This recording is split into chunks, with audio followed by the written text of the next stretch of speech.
गरीब बहिणीला श्रीमंत भावाने लग्नामध्ये बोलवलं नाही. एवढंच नाही तर त्या भर मंडपामध्ये आपल्या सख्ख्या बहिणीला ते लग्नाच्या मंडपातून हाकलून दिलं. पण तिचाच मुलगा नंतर करोडपती झाला. त्या श्रीमंत माणसाच्या लग्नामध्ये हजारो लोक होते. एक बहीण नव्हती, फक्त त्याची सख्खी बहीण. कारण तिच्या स्वतःच्या भावाने तिला गरीब म्हणून नाकारलं होतं, पण तरीही ती आली होती. आणि जेव्हा सगळ्यांसमोर तिला अपमानित करून बाहेर काढण्यात आलं, तेव्हा कुणालाही कल्पना नव्हती की काही वर्षांनी त्याच बहिणीचा मुलगा इतका मोठा होईल की त्याच भावाला त्याच्यासमोर उभं राहायला लाज वाटेल. प्रेक्षक मित्रांनो, व्हिडिओला सुरुवात करण्याआधी चॅनलवर नवीन असाल तर व्हिडिओला लाईक, चॅनलला सबस्क्राईब अवश्य करा. तसंच बेलायकनसुद्धा प्रेस करा. चला तर कहाणीला सुरुवात करूया. एका छोट्या गावात एक बहीण भाऊ राहत होते. भाऊ रोहन आणि त्याची लाडकी बहीण सीता. त्यांचं घर खूप गरीब होतं. पाऊस जर पडला ना तर छपरातून पाणी यायचं. पण त्या घरामध्ये एक गोष्ट श्रीमंत होती, ते त्या बहीण भावाचं प्रेम. रोहन लहानपणापासून खूप हुशार होता, पण घरची परिस्थिती खूप वाईट होती. अनेक वेळा असं व्हायचं की घरात फक्त एक वेळचंच जेवण असायचं आणि त्यावेळी सीता स्वतः जेवण बाजूला काढून ठेवायची, कारण माझा भाऊ नंतर खाईल म्हणून ती स्वतः उपाशी झोपायची. पण रोहनला आईसारखं जपायची, कारण आईवडील लहानपणीच गेले होते आणि लहानपणापासूनच त्या बहीण भावाला आईच्या प्रेमापासून वेगळं राहावं लागलं होतं. सीता मोठी होती, आपल्या भावाला जीवापाड प्रेम करायची. एक दिवस रोहनने विचारलं, ताई तू का जेवत नाहीयेस? सीता हसत म्हणाली, बाळा रोहन, मला भूक नाही रे, मी नंतर जेवते. परंतु नंतर जेवण्यासाठी जेवणच नव्हतं तर काय जेवणार? पण त्या रात्री सीता रात्रभर भुकेने रडत होती, पण भावाला सांगितलं नाही. सीता नेहमी रोहनला मोटिवेट करायची, तो मोठा हो, एक दिवस सगळं बदलेल. रोहन म्हणायचा, ताई मी तुला वचन देतो, मी तुला कधीच रडू देणार नाही, तुझ्या डोळ्यामधून कधीच पाणी येऊ देणार नाही. काही वर्षांनी रोहन शहरात गेला. त्याने खूप मेहनत केली, रात्रंदिवस काम केलं आणि तो एक सक्सेसफुल बिझनेसमॅन झाला. पण या वेळेत सीताचं लग्न एका गरीब घरामध्ये झालं. गरीब घर होतं. इकडे भावाच्या घरी पण गरिबी आणि नवऱ्याच्या घरी गेले तर तिकडे पण गरिबी. तिचं आयुष्य एक स्ट्रगलने भरलेलं होतं. एका बाजूला रोहनचं जीवन लक्झरी होतं, मोठं घर, गाडी, पैसा. दुसऱ्या बाजूला सीता स्ट्रगल करत होती, छोटं घर, टेन्शन. पण तरीही ती तिच्या भावासाठी प्रार्थना करत होती की देवाकडे विनवणी करायची, देवा माझ्या भावाला काही कमी पडू देऊ नकोस, सदैव सुखात ठेव. देवाकडे विनवणी करायची. एक दिवस सीताला कळलं रोहनचं लग्न ठरलंय. ती अजून खुश झाली. शेजाऱ्यांकडून कळलं का दुसऱ्याच माणसाकडून कळलं, माझा भाऊ आता लग्न करतोय. ते स्वप्न पाहू लागले, लग्नामध्ये मी जाईन, हे करेन, असं करेन, तसं करेन. भरपूर स्वप्न पाहू लागली. पण काही दिवस गेले, काही आठवडे गेले, पण भावाने बहिणीला सांगितलंच नाही. ती दरवाजाकडे बघत राहिली. माझा भाऊ आज मला सांगण्यासाठी येईन, मला घेऊन जाण्यासाठी येईल. दररोज वाट पाहायची, आता येईल, पण कोणीच आलं नाही. शेवटी सीताने एक निर्णय घेतला, ज्यामुळे तिचं आयुष्य कायमचं बदलणार होतं. सीता अनेक दिवस वाट पाहत होती, पण तिच्या भावाकडून तिला आमंत्रणसुद्धा आलं नाही. शेवटी तिने एक निर्णय घेतला, जो तिच्या आयुष्यातला सर्वात कठीण निर्णय होता. तिने विचार केला, माझाच भाऊ आहे, कळत नकळत आठवण राहिली नसेल, कामामध्ये व्यस्त असेल, काहीतरी अडचण आली असेल म्हणून मला सांगितलं नसावं. काय झालं नाही सांगितलं तर? जर गेलं तर माझाच भाऊ आहे ना, आणि शेवटी माझ्याच घरी जायचं आहे मला, आणि माझ्या भावाकडे जायला, माझ्या भावाच्या लग्नात जायला मला कशाची लाज? तिने निर्णय घेतला. त्या रात्री सीता एकटी बसली होती. तिच्या हातात तिच्या भावाचा जुना फोटो होता, लहानपणीचा, ज्यात दोघं हसत होते. तिच्या डोळ्यांमधून अश्रू वाहत होते. ती हळू आवाजात म्हणाली, बाळा रोहन, विसरलास का तू मला? ती रडू लागली, पण मग ती अचानक उठली. तिने अश्रू पुसले आणि ठाम आवाजात म्हणाले, नाही, मी जाणार, माझ्या भावाच्या लग्नाला मी जाणार, आमंत्रण असो या नसो. दुसऱ्या दिवशी सीताने तिची साडी घेतली, एका पिशवीत घातली. तिच्या मुलाकडे पाहिलं. तिचा छोटा मुलगा होता, अजय. सीताला निरागसपणे म्हणाला, आई आपण कुठे जातोय ग? सीता हसली, पण त्या हसण्यामागे दुःख होतं. काय सांगावं लेकराला, आपल्या मामाचं लग्न आहे, आपण मामाकडे चाललोय अजय. अजय खुश झाला. मामाकडे जायचंय, मामाचं लग्न आहे. म्हणजे हा खुश झाला. सीता बसमध्ये बसली. लांबचा प्रवास होता. खिडकीतून बाहेर बघत होती. तिच्या मनात फक्त एकच विचार होता, भाऊ मला पाहून खूप खुश होईल ना. मोठं हॉटेल होतं. लाईट्स, डेकोरेशन, डीजे सगळं रॉयल होतं. सीता हळूच गेटवर आली. हातामध्ये लेकरू अजय आणि दुसऱ्या हातामध्ये पिशवी. साधे कपडे. बहिणीची गरीब परिस्थिती होती. सिक्युरिटीने तिला वरून पाहिलं आणि म्हणाला, निमंत्रण पत्रिका आहे का तुमच्याकडे? सीता थोडी घाबरली. नाही हो, माझ्याकडे नाही. पण मी रोहनची बहीण आहे. सिक्युरिटी कन्फ्यूज झाला. त्याने तिला आत जाऊ दिलं नाही. पण सीताने काय केलं माहीत आहे? त्या गर्दीमधून ती आत शिरली. भावाचं लग्न होतं. सगळे रिच लोक होते, श्रीमंत लोक होते. महागडे कपडे, ज्वेलरी, सोनं नाणं आणि त्यामध्ये होती सीता. साधी साडी घातलेली, हातामध्ये लेकरू, एक हातात पिशवी. सगळे लोक कुजबुजू लागले. अरे ही बाई कोण आहे? कुठून आली अचानक? आता मात्र रोहनची नजर सीतावर पडली. रोहन थांबला. त्याचा चेहरा बदलला. तो रागाने पुढे आला. बघा, ज्या बहिणीनं आपल्या भावासाठी सर्वस्व दिलं, त्याच बहिणीसाठी त्या भावाला राग येत होता.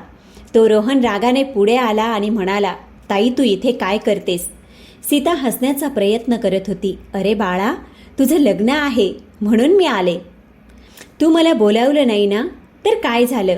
विसरला असेल म्हणून मी आले. सगळे पाहुणे बघत होते.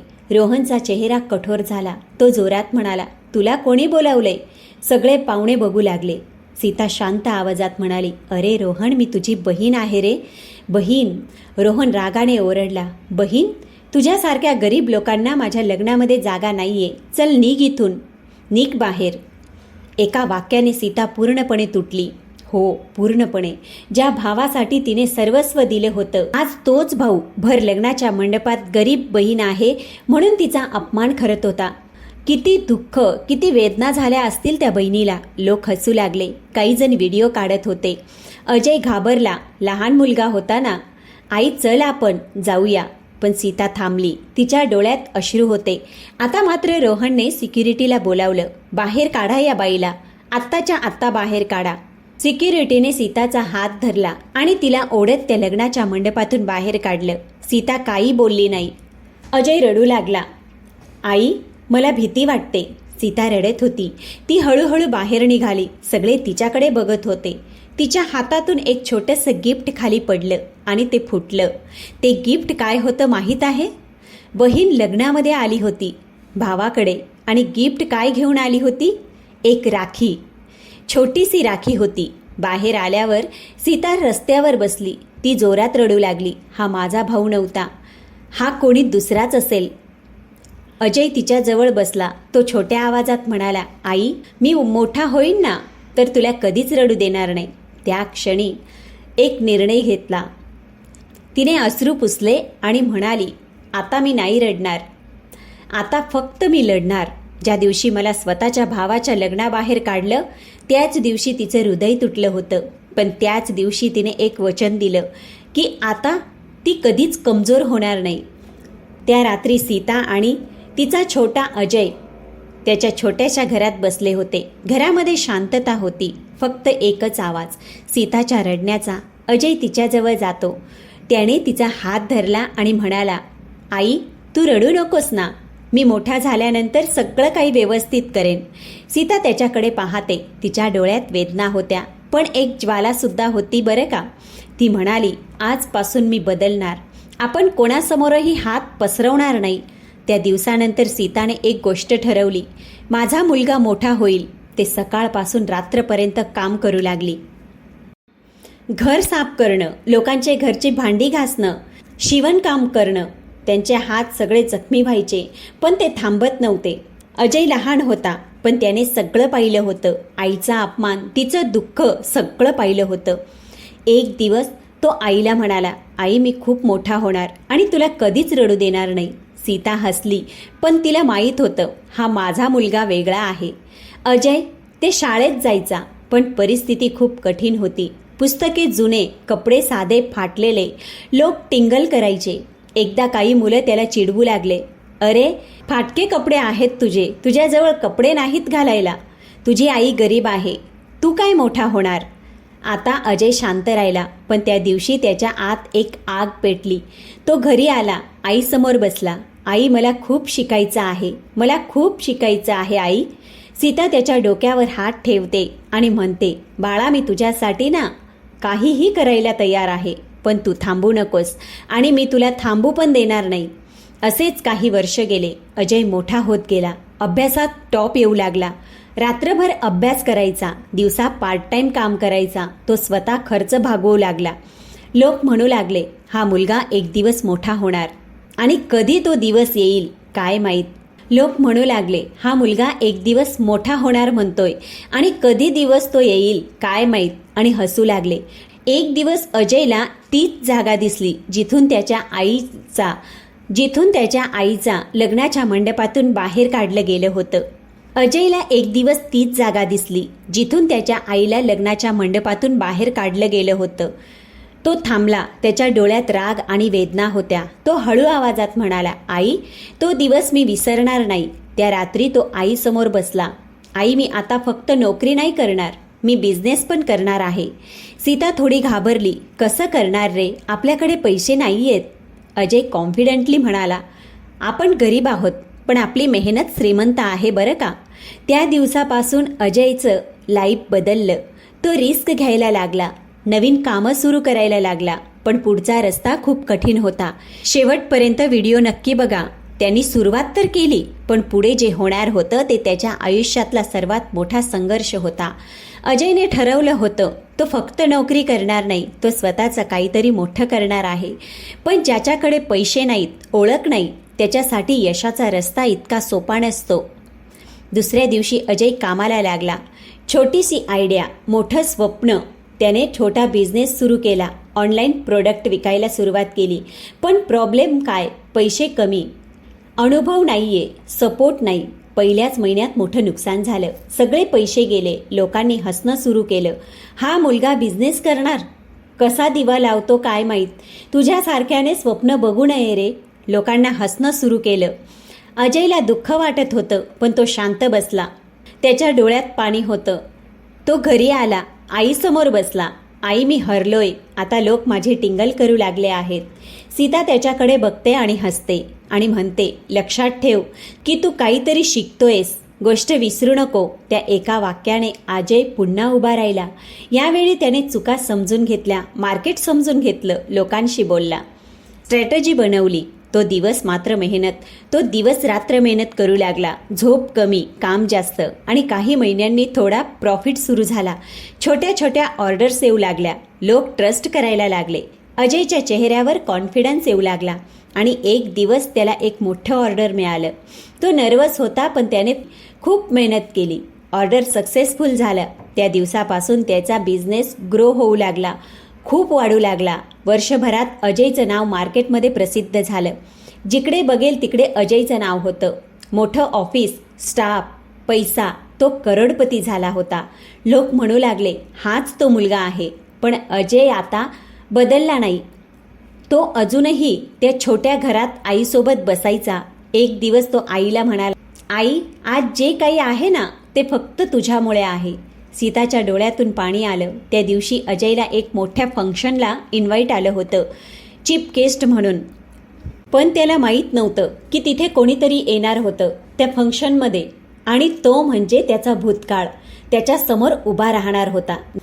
ज्या मुलाला एकेकाळी गरीब म्हणून हसवलं गेलं, ज्याच्या आईला सगळ्यांसमोर अपमान करून बाहेर काढलं गेलं, तोच मुलगा आज करोडपती म्हणून एका मोठ्या मंचावर उभा होता.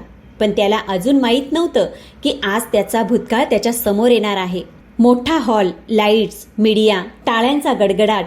अँकर अनाऊन्स करतो, आजचे चीफ गेस्ट आहेत मिस्टर अजय. अजय स्टेजवर येतो. सगळे उभे राहून टाळ्या वाजवतात. सीता ऑडियन्समध्ये बसली होती. तिच्या डोळ्यात अभिमानाचे अश्रू होते. कार्यक्रम संपत आला. लोक त्या अजयला भेटण्यासाठी येत होते. आणि अचानक काय झालं माहीत आहे? एक माणूस अजय समोर उभा राहिला. अजय थोडा घाबरला. डोळ्यामध्ये अपराध. आणि तो कोण होता? तो होता अजयचा मामा, रोहन. अजय त्याच्याकडे बघतो. पहिल्यांदा ओळखत नाही. पण जेव्हा रोहनने हळू आवाजात म्हटलं, बाळा, रोहन, मी तुझा मामा आहे. मामा?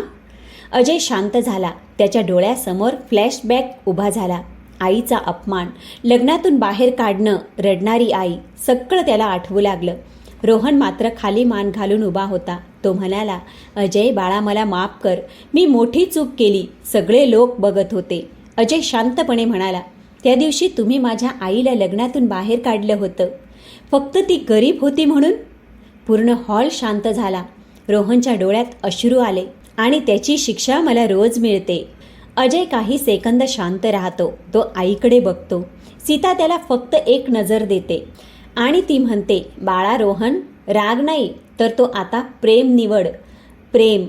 बघा, ज्या बहिणीला भावाने लग्नातून बाहेर काढलं, गरीब आहे म्हणून, तीच बहीण आज म्हणते, आपल्या मुलाला सांगत आहे, बाळा राग नाही तर तू प्रेम निवड.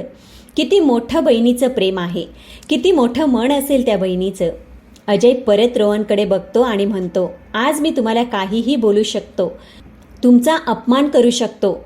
सगळे टेन्शनमध्ये बघू लागले, पण तो हळूच हसतो आणि म्हणतो, पण मी तसं करणार नाही. सगळे शॉक होतात. तो पुढे म्हणतो, कारण माझ्या आईने मला असं शिकवलं नाहीये.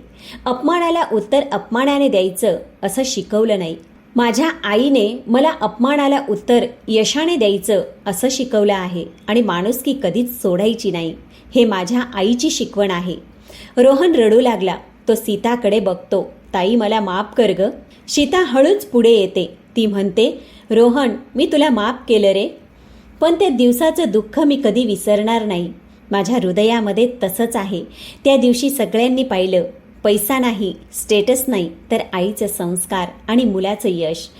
हितचिंतक म्हणून सांगतो, मित्रांनो, ज्याला तुम्ही आज कमी समजता ना, तोच उद्या तुमच्यापेक्षा मोठा किंवा बरोबर होऊ शकतो. वेळ बदलायला वेळ लागत नाही. तुम्हाला वाटतं की काही नाही, मी श्रीमंत आहे, माझ्याकडे पैसा अडका सगळा आहे, माझ्यासारखा कोणी नाही.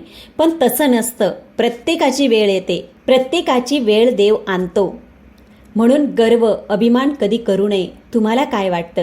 आम्हाला कमेंट बॉक्समध्ये नक्की सांगा. आणि हो, ही कहाणी तुम्हाला कशी वाटली? कॉमेंटमध्ये तुमचं मत मांडायला विसरू नका.